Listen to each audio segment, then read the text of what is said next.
तो finally India की पहली फ्लेक्स फ्यूल गाड़ी आ चुकी है। मारुति सुजुकी ने ऑफिशियली वैगनआर फ्लेक्स फ्यूल को अनवील कर दिया है और ये इंडिया की पहली mass market flex fuel passenger car बन। ये अनवीलिंग दिल्ली में वर्ल्ड एनवायरमेंट डे से एक दिन पहले, वैसे तो 5 जून को होने वाली थी, बट 4 जून को ही एक इवेंट के दौरान करी गई है, जहां पे नितिन गडकरी जी और हरदीप सिंह पुरी भी मौजूद। अब आप लोग बहुत दिन से वेट कर रहे थे कि भैया कौन सी गाड़ी आने वाली है। बहुत सारे लोगों ने तो भैया फ्रॉन्क्स भी लॉन्च कर दी थी एंड ब्रेजा भी लॉन्च होने वाली थी, हालांकि हमने भी रिपोर्ट्स बताई थी, बट वैगनआर जो थी उसका सबसे बड़ा एक काइंड ऑफ मतलब मौसम बन रहा था कि वही लॉन्च होने वाली है। हम लोग अभी टाटा टियागो के लॉन्च पे थे, तो उसकी वीडियो भी आपको 1-2 दिन में मिल जाएगी, आप लोग देख सकते हो, भाई नींद विंद सोई हुई नहीं। बट आज हम लोग बात करने वाले हैं वैगनआर फ्लेक्स फ्यूल के बारे में कि इस गाड़ी में क्या कुछ इंजन आया है, क्या कुछ चेंजेस आए हैं। तो आप लोगों को वीडियो एंड तक देखिए। और नीचे मैंने मात्र 1700 रुपए में electric car portable pressure washer list कर दिया, वो भी जाके आप लोग परचेज कर सकते। अब बात करते हैं गाड़ी की डिजाइन की बात करें तो वैगनआर फ्लेक्स फ्यूल लगभग रेगुलर वैगनआर जैसी ही दिखती है। अगर आप एक नॉर्मल वैगनआर और flex fuel WagonR side by side खड़ा कर दोगे तो आम आदमी शायद पहचान भी ना पाए। मेजर चेंजेस बोनेट के नीचे किए गए। जी हाँ, इंजन जो होगा गाड़ी का उसके अंदर मेजर चेंजेस जो है लाए गए। राम राम जी, कैसे हो सारे? उम्मीद करता हूं बढ़िया होंगे सारे, मेरे भाई बढ़िया होने चाहिए। सब जो राम राम लिखते हो, जब राम राम लिखते हो, बहुत ही अच्छा लगता है, दिल से कनेक्ट होता है। आइए अब देखते हैं वैगनआर फ्लेक्स फ्यूल। तो सबसे पहले आप लोग चेकआउट कर सकते हो गाड़ी के, अगर आप लोग डिजाइन देख रहे होगे तो आपको डिजाइन में कोई भी चेंज देखने को नहीं मिल रहा। मतलब वही बात आ जाती है कि अगर एक आम आदमी इस गाड़ी को देखेगा सामने से तो उसको एज इट इज वैसी ही लगेगी जैसी अभी वाली जो वैगनआर हमारी आती है वैसे। फ्रंट में भी सेम लाइट्स दे रखी है, ग्रिल दे रखी है वैसी की वैसी, साइड के जो अलॉय व्हील्स हैं वो भी सेम है। हालांकि अभी हाल फिलहाल इस गाड़ी के अंदर ब्रांडिंग कर रखी है साइड से, अगर आप देखोगे फ्लेक्स फ्यूल है, तो वो तो सिर्फ एक एडवर्टीजमेंट के लिए है कि भाई हाँ नई वाली वैगनआर जो है वो फ्लेक्स फ्यूल में भी आ चुकी है, तो वो उसके लिए है। बट इसका गाड़ी के डिजाइन या फेस से कोई लेना देना नहीं है, एंड वो ही हम आज बात करें। अब बात करते हैं कि इस गाड़ी के अंदर चेंजेस क्या कुछ आए हैं इंजन के अंदर और आगे वाली गाड़ियों में क्या करेंगे। तो इस गाड़ी में मारुति का 1.2 लीटर के सीरीज पेट्रोल इंजन यूज किया गया है। अब ये सेम वही इंजन है जो आप लोगों को मारुति सुजुकी की सभी गाड़ियों में देखने को मिलता है, एंड यही सेम इंजन को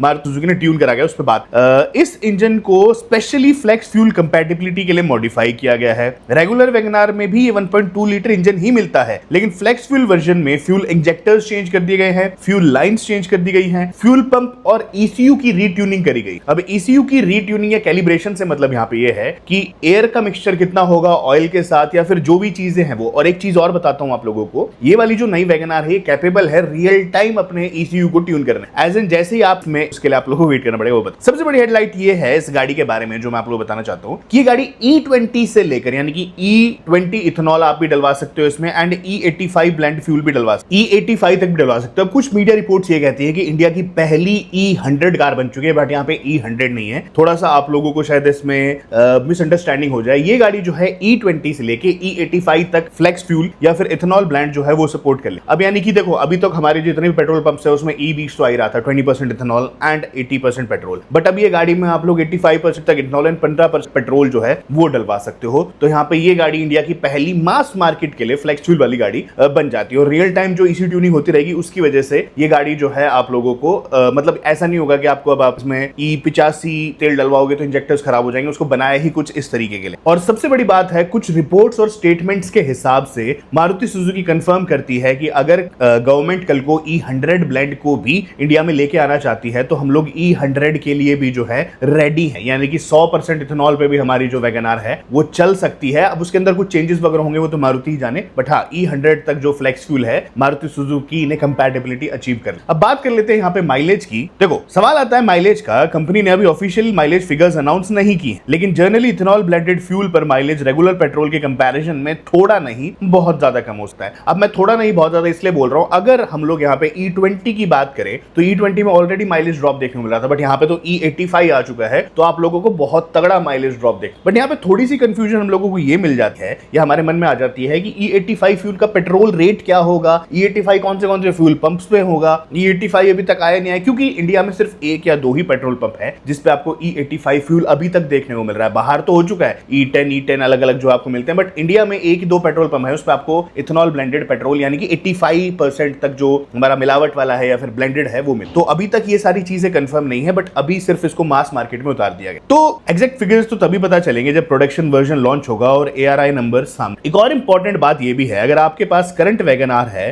तो आप E85 या हाई इथेनॉल फ्यूल सीधा नहीं डलवा सकते। फ्लेक्स फ्यूल वैगनआर के इंजन और फ्यूल सिस्टम में अलग हार्डवेयर और सेंसर्स लगे हुए हैं। रेगुलर वैगनआर ओनर्स को सिर्फ मैन्युफैक्चर अप्रूव्ड फ्यूल ही करवाना चाहिए। तो अगर आपके पास अभी करंट वाली वैगनार है तो आप ये मत सोचेगा कि भाई मैं उसमें E85 डलवा सकता हूँ, क्योंकि आपकी वैगनार है वो ढांचा तो सेम है, बट जो दूसरी वाली वैगनार है उसका भी ढांचा सेम है, बट उसके अंदर का जो दिल है या उसके अंदर का इंजन है वो काफी डिफरेंट है, एंड इसकी वजह से आप कंफ्यूज्ड मत हो जाइएगा। अब बात कर लेते हैं फ्यूचर प्लान्स की। रिपोर्ट्स के मुताबिक मारुति सुजुकी सिर्फ वैगनार तक रुकने वाली नहीं है। कंपनी पहले ही फ्लेक्स फ्यूल कंसेप्ट में फ्रॉन्क्स को भी उतार चुकी है, एंड इसी के साथ साथ ब्रेजा में भी जो है फ्लेक्स फ्यूल का कंसेप्ट लॉन्च। अब बहुत सारे लोग बोल रहे थे कि ब्रेजा आने वाली है नहीं 5 तारीख को, तो ये ही था 4 तारीख का लॉन्च मारुति सुजुकी का, जो हम लोग इतने दिन से वेट कर रहे थे। हालांकि इसके पीछे बहुत सारी कंफ्यूजन ये है कि 5 तारीख को गाड़ी आने वाली थी, बट 4 तारीख को क्यों होगी वो नहीं पता, किस वजह से आई है, क्या कुछ आई है। लास्ट में बात कर लेते हैं कि इस फ्लेक्स फ्यूल से हमें कुछ फायदा होने वाला है नहीं होने वाला है। तो बहुत स्पष्ट शब्दों में बता देता हूं आप लोगों को, फ्लेक्स फ्यूल से आप लोगों को कोई फायदा नहीं होने वाला, क्योंकि गवर्नमेंट पहले ही कह देती है ये चीज कि जब हम लोग 1 लीटर इथेनॉल बनाते हैं या कुछ करते हैं तो उसकी कॉस्ट ही लगभग 70 रुपए लीटर या ऐसा कुछ आ जाती है, एंड उसके बाद पेट्रोल मिलावट करते हैं, हम मिक्स करते हैं, तो उसके बाद जो है हम लोगों को ये पेट्रोल से भी महंगा पड़ता। बट मुझे नहीं समझ में आता कि इसमें हम लोगों का क्या फायदा। सरकार कहती है कि इसमें हमारे लोकल किसानों का फायदा है, और हम लोगों ने लगभग बहुत करोड़ों लीटर जो तेल है उसको इंडिया में आने से, मतलब उसकी इंपोर्ट को बचा लिया है जब से फ्लेक्स फ्यूल या ऐसा कुछ आया है। तो ये सब गवर्नमेंट दावे करती है, बट एज अ कस्टमर मैं नहीं समझता कि मैं E85 वाली वैगनार फ्लेक्स फ्यूल लूंगा अनलेस अनटिल उसका प्राइस जो है वैगनार फ्लेक्स फ्यूल का बहुत कम हो, और इसी के साथ साथ E85 जो पेट्रोल है वो भी हम लोगों को बहुत सस्ता है। बट गवर्नमेंट का ऐसा कोई भी दावा नहीं है। गवर्नमेंट सिंपल ये बोलती है अगर तुम्हें देश को सपोर्ट करना है तो तुम E85 गाड़ी ले लो, नहीं तो E20 गाड़ी तुम लोग चलाते रहो, ऐसा मुझे लगता है। उसके पीछे रीजन यही है कि अगर तेल ही सस्ता नहीं होगा तो मेरे जैसे कस्टमर्स E85 गाड़ी क्यों लें। तेल सस्ता करो, गाड़ी सस्ती करो, उसके बाद हम लोगों को E85 समझ में आता है। बट वैगनार में ऐसा कुछ नहीं है। ऑब्वियस सी बात है, इस वैगनार में आप लोगों को नए इंजेक्टर्स देखने को मिल रहे हैं, नए हार्डवेयर, नई ECU ट्यूनिंग, जिसकी वजह से इस गाड़ी का प्राइस ऑलरेडी ऊपर जा चुका है, एंड ऑब्वियस सी बात है महंगी आएगी। तो भैया ये पेट्रोल E85 आ जाए, E100 आ जाए, मुझे समझ में नहीं आता। और दूसरी चीज और बता दूं, E20 गाड़ी में अगर आप एक वैगनार लमसम 18 से लेके 20 की एवरेज अचीव कर पा रहे हो, तो E85 में वही आप लोग मात्र 10 से 12 की अचीव कर पाओगे, क्योंकि E85 में नहीं आ सकती आप लोगों की माइलेज। तो अगर फ्यूल सस्ता भी सरकार कर देती है फॉर एक टाइम के लिए, जब फ्यूल सस्ता कर देते हैं तो कान चाहे इधर से पकड़ो चाहे इधर से पकड़ो, सेम ही बात है। क्योंकि अगर आप फ्यूल सस्ता डलवाओगे तो आपकी एवरेज कम आएगी, यानी कि एवरेज कम आएगी तो आपको फ्यूल बार बार डलवाना पड़ेगा, तो वो E20 के आसपास ही आके पड़ जाता। बाकी ये थी हमारी आज की वैगनार। बड़ा ही सॉफ्ट लॉन्च मारुति सुजुकी ने कर दिया। मुझे लगा था बहुत बड़ा लॉन्च करेंगे, बट नहीं, इसकी तो इतनी PR भी नहीं हुई है। अब लेट्स सी भाई गाड़ी जो है ARI फिगर्स में प्रोडक्शन रेडी मॉडल्स के बाद माइलेज क्या कुछ आती। एंड ये थी हमारी video on the all new WagonR flex fuel E100 से जो बोला जा रहा है, बट E85 हम बोलेंगे। कैसी लगी आज की वीडियो लिख के बताएगा। मिलेगा आपका भाई हर्ष आपसे कल एक और ऐसी वीडियो में। तब तक के लिए चैनल को सब्सक्राइब करके बेल आइकन दबाना भूलिएगा। Bye bye. एंड एक चीज़ और गाइस कि सामने जो आप लोग वैगनार देख रहे हो, या 4 जून को लॉन्च हुई है। अभी स्लाइट पॉसिबिलिटी ये भी बन जाती है कि 5 जून को भी शायद मारुति सुजुकी कोई गाड़ी लॉन्च कर दे, क्योंकि एनवायरनमेंट डे तो कल ही है। बट लेट्स वेट, एक बार इसका देखते हैं कि कल कोई गाड़ी आती है नहीं आती है। एंड संभावना तो बन रही है बहुत सारी गाड़ियों की, बट हम लोगों को फिर भी वेट करना पड़ेगा कि कल कोई गाड़ी आती है नहीं आती।